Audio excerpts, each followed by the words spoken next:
അവിടെ നമ്മളിത് ഏഴര ശനി രണ്ടര ശനി എന്നൊക്കെ പറയുന്നത് ആ നമുക്ക് മനുഷ്യന് ഒരുപാട് ബുദ്ധിമുട്ടുകളും പ്രയാസങ്ങളും തന്നിട്ട് ശനി പോകുന്ന സമയത്ത് ആ ഏഴര ശനി ചെയ്യുമ്പോൾ നമ്മളൊരു പൊസിഷനിൽ എത്തിച്ചിട്ടേ പോകുള്ളൂ. ശനിക്കൊരു പ്രത്യേകത, എന്തെങ്കിലും പോകുന്ന സമയത്ത് എന്തെങ്കിലും കൊടുത്തിട്ട് അനുഗ്രഹിച്ചിട്ടേ പോകുള്ളൂ. ശനി വക്രഗതിയിൽ വന്നാൽ ഉള്ള ഫലങ്ങളും ദോഷങ്ങളും സാർ, ഒരുപാട് പേര് ശനി ഇപ്പോൾ വക്രത്തിലാണ് എന്ന് പറയുന്നുണ്ട്. അതൊരു പേടിപ്പെടുത്തലുമാണ്, എന്നാൽ ഒരു എന്താ പറയുക, ഒരു പ്രതീക്ഷ കൊടുക്കലുമാണ്. സാർ ഒന്ന് പറയാമോ എന്താണെന്ന്? സാധാരണ ആയിട്ട് എല്ലാവർക്കും പേടിയുള്ളൊരു ഗ്രഹമാണ് ശനി. എല്ലാവർക്കും പേടിയാണ്. പക്ഷേ ശനി സ്വക്ഷേത്രത്തിലോ ഉച്ചക്ഷേത്രത്തിൽ നിൽക്കുകയാണെങ്കിൽ ആ ശനി കാര്യമായ ദോഷങ്ങളൊന്നും ചെയ്യില്ല. കാരണം സ്വക്ഷേത്രം എന്ന് പറഞ്ഞാൽ മകരം, കുംഭം. തുലാം ശനിയുടെ ഉച്ചരാശിയാണ്. അപ്പം മകരലഗ്നമോ കുംഭലഗ്നമോ ആവുക അല്ലെങ്കിൽ തുലാലഗ്നം ആവുക, ആ ആൾക്ക് ശനി ദോഷം ചെയ്യില്ല. പിന്നെ ശനിക്ക് ദോഷം ചെയ്ത് ശീലമുള്ള ആൾക്ക് ചില ദോഷങ്ങൾ ചെയ്യാം. ശനി ഒരു രാശിയിൽ ഏറ്റവും കൂടുതൽ സമയം നിൽക്കുന്നത് ശനിയാണ്. 2.5 വർഷം നിൽക്കുകയാണ്. ഇപ്പോഴ് 2.5 വർഷം നിൽക്കുന്ന സമയത്ത് ഒരു മീനക്കൂറുകാരന് ശനി കുംഭത്തിലാണ്.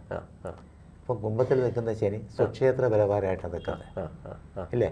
അപ്പോൾ അദ്ദേഹത്തിന് 7.5 ശനി തുടങ്ങി, ഇപ്പം കുംഭത്തിൽ ശനി നിൽക്കുക.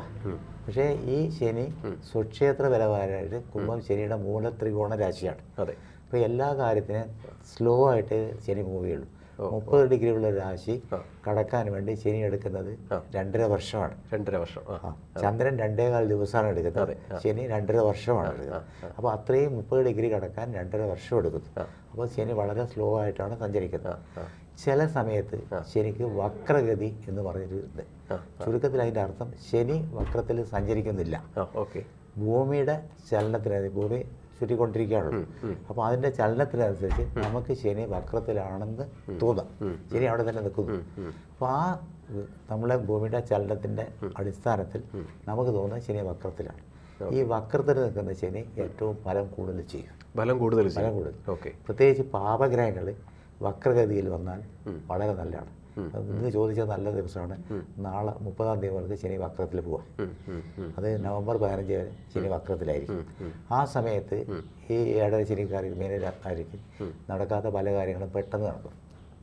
കാരണം സാധാരണ ശനി സ്ലോ ആണല്ലോ, 2.5 വർഷം. ഇത് വക്രഗതിയിൽ വരുന്ന സമയത്ത് ഫലം ഇരട്ടി ഫലമാണ്. ഇരട്ടി ഫലമാണ്. അപ്പം വളരെ നല്ല റിസൾട്ടാണ് വക്രഗതിയിൽ വരുന്നത്. പ്രത്യേകിച്ച് പാപഗ്രഹത്തിന് പെട്ടെന്ന് പാപികൾക്ക് പെട്ടെന്ന് കാര്യങ്ങൾ ചെയ്തു കൊടുക്കാൻ പറ്റും. നമ്മുടെ സാത്വികമായ ഒരു മനുഷ്യനെക്കാളും നല്ലത് ഒരു പാപിയാണെങ്കിൽ കൊല്ലാനും നിൽക്കാനും കൂടെ നിൽക്കാനും പറ്റും.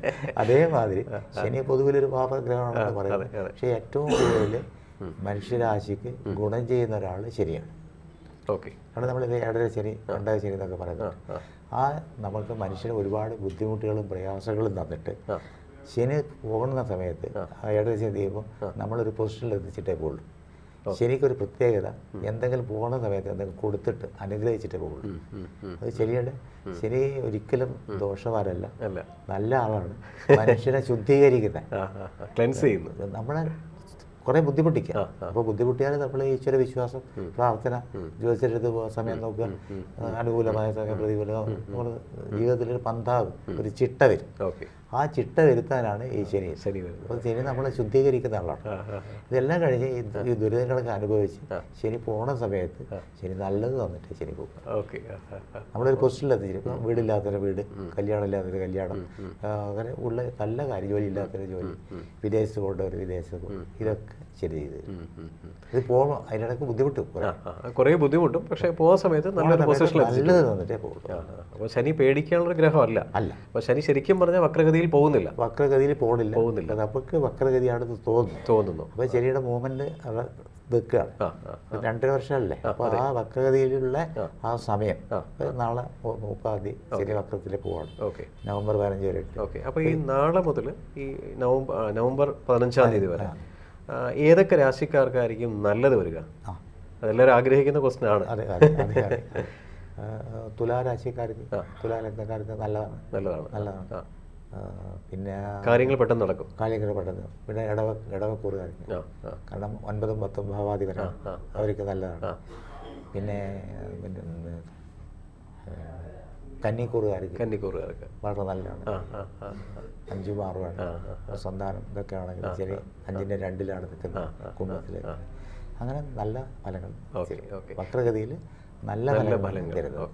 സർ, ഈ സമയത്ത് ശനി വക്രത്തിലേക്ക് പോകുന്ന സമയത്ത് മോശമായിട്ട് ഫലം കിട്ടുന്ന ഏതെങ്കിലും 1-2 രാശി പറയാമോ? പക്ഷേ ആൾക്കാർക്കൊരു പ്രിക്കോഷൻ എടുക്കാൻ നല്ലതായിരിക്കും. അപ്പോൾ അതിനുള്ള പരിഹാരം അവർക്ക് സജസ്റ്റ് ചെയ്ത് കൊടുത്തു കഴിഞ്ഞാൽ അവർക്കൊരു പേടി ഉണ്ടാവില്ല. ശനി വക്രഗതിയിൽ പോയി കഴിഞ്ഞാൽ പേടിക്കേണ്ട കാര്യമില്ല എന്നാണ്. എല്ലാ രാശിക്കാർക്കും നല്ലതാണ്. ഏത് രാശിക്കാർക്കും വക്രഗതിയിൽ അനുകൂലമായി നിൽക്കുന്ന രാശിക്കാർക്ക് അനുകൂലം. Okay okay okay.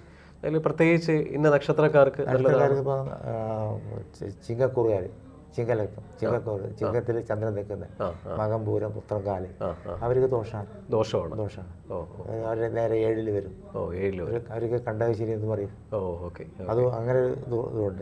1, 4, 7, 10 ശനി വരുന്നതിന് കണ്ടകശനി എന്ന് പറയും. അപ്പോൾ അവർക്ക് ദോഷമാണ് ചിങ്ങക്കൂറുകാർ. അപ്പോൾ അവരെന്താ ചെയ്യേണ്ടത്? ശരിക്ക് വേണ്ടി എന്ന് പറഞ്ഞാൽ ശിവക്ഷേത്രമാണ് പ്രധാനമായിട്ട്. ശിവന് വേണ്ടിയുള്ള ധാര അല്ലെങ്കിൽ ശിവന്റെ കൂളമാല, അങ്ങനെ ശിവക്ഷേത്ര ദർശനം. ശനിയാഴ്ച കറുത്ത വസ്ത്രങ്ങൾ ധരിക്കുക, ശനിക്ക് വേണ്ടി കറുത്ത നേരിയ വസ്ത്രങ്ങൾ ധരിക്കുക. അങ്ങനെയൊക്കെ ചെയ്തു കഴിഞ്ഞാൽ പിന്നെ ശനിയാഴ്ച വ്രതമെടുക്കുക. അങ്ങനെയൊക്കെ ചെയ്തു കഴിഞ്ഞാൽ ശനിയുടെ ഇതാണല്ലോ. അങ്ങനെ ചെയ്തു കഴിഞ്ഞാൽ ശനിയുടെ ദോഷവശങ്ങൾ കുറഞ്ഞു കിട്ടും. അപ്പോൾ ചിങ്ങക്കൂറുകിട്ട് വേറെ ഏതെങ്കിലും കൂറുകാർക്ക് ശനി ദോഷം ചെയ്യുമോ ഈ വക്രത്തിലേക്ക് പോകുന്ന സമയത്ത്?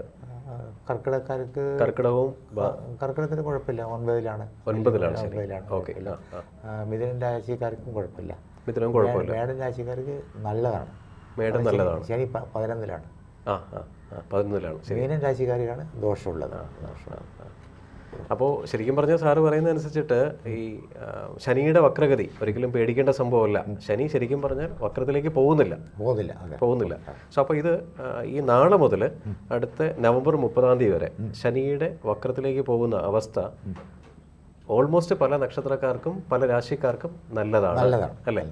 സാർ, ഈ ശനിയുടെ ബലക്കുറവും ശനിയുടെ വക്രത്തിലേക്കുള്ള വരവും ഒരുപാട് ആൾക്കാരെ പേടിപ്പെടുത്തുന്നുണ്ട്. കുറേ പേർക്ക് ഭയങ്കര എന്താ പറയുക പോസിറ്റീവ് എനർജി നല്ല ദൈവജ്ഞന്മാർ അല്ലെങ്കിൽ നല്ല ജ്യോതിഷന്മാർ കൊടുക്കുന്നുണ്ട്, സാറിനെ പോലെയുള്ളവർ. എന്നാലും സാധാരണപ്പെട്ട ആൾക്കാർക്ക് പേടി എന്തായാലും ഉണ്ട്, ഒരു ഭയമുണ്ട്. സാറിനത് ഓതൻറ്റിസിറ്റി ആയിട്ട് പറയുന്നതിന് വേണ്ടി സാർ എന്തെങ്കിലും ബുക്സ് റെഫർ ചെയ്യുകയോ അല്ലെങ്കിൽ സാർ എന്തെങ്കിലും ബുക്കുകൾ എഴുതിയിട്ടുണ്ടോ ഈ ഇതിനുള്ള പരിഹാരമായിട്ടോ അല്ലെങ്കിൽ വേദാംഗമായിട്ട് കണക്ട് ചെയ്യുന്ന എന്തെങ്കിലും? ഞാനൊരു കഴിഞ്ഞ 25 വർഷമായിട്ട് ജ്യോതിഷ രംഗത്താണ്. ബേസിക്കലി എഞ്ചിനീയറാണ്.